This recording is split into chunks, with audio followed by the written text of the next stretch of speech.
Professor Markku Wilenius, you're a futurologist, and what are the main megatrends for, let's say, the next 20 to 40 years? Well, the most important one concerns resource use and resource efficiency.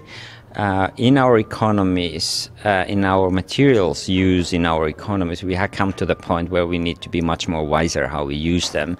And that's going to change the industry, that's going to create new industry, and that is going to also to create new kinds of consumption patterns.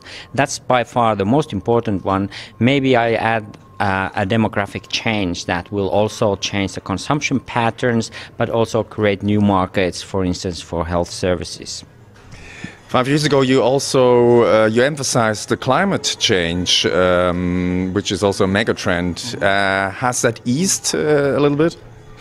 No, it has not, but it is a kind of an underlying theme, I would say, because a lot of these new technologies, for instance, in energy technologies, are to fight actually global warming and fight against using fossil fuels and emitting carbon dioxide. So they are all connected. And underlying cause, of course, is that we need to avoid the climate change. If you don't do that, we are going to see a very different kind of a society, if any society at all. One of the megatrends is also, which is mentioned by futurologists, is the rise of Asia. What consequences do we have in Europe about this rise of Asia? Well, some interesting impacts, certainly. First of all, the new innovations will increasingly come actually from Asia.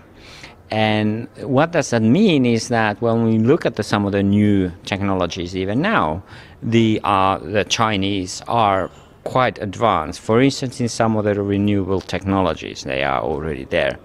Secondly, the culture. The Confucian culture that is expressed and supported in many parts of the Asia. When it comes to the Europe, it's quite interesting. It's really a collision of different cultures. But I looked at with interest because I think our Protestant culture, particularly in the Western Europe, needs a little bit of revitalization. So China has a communist regime. Well, a lot of people said 10, 20 years ago, when this regime will fall apart, the world has a problem because there are so many people live in China. So communist regime is still there, with capitalist, ways of life. What happens if actually the system breaks apart? What are the consequences? Well, obviously dramatic consequences, and of course that's a little bit of a tightroping that they are doing there, because they know that people would like to have democratic rights as in the Western countries, and they know also that if they don't do that, there is going to be a serious consequences in terms of upheavals and even revolution. So I'm sure that they are trying to track how they can do that without being maybe too radical. I would say that they should be more radical than what they currently are.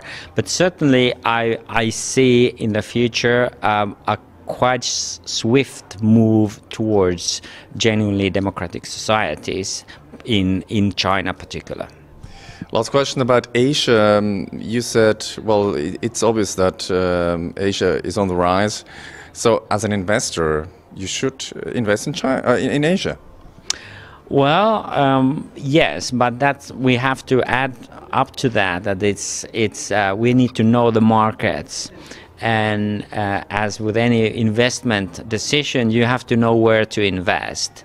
If I look, for instance, China, there are quite a lot of these infrastructure projects that I don't know about those calculations, where they come, if they are viable as investments, and so forth. So you really need to know the markets before you make your decisions. But certainly That's where the economy is growing. That's where there are growing needs and so forth. So we should look at that. But that's also the way how we actually have to impose ourselves to be more knowledgeable what actually happens in Asia.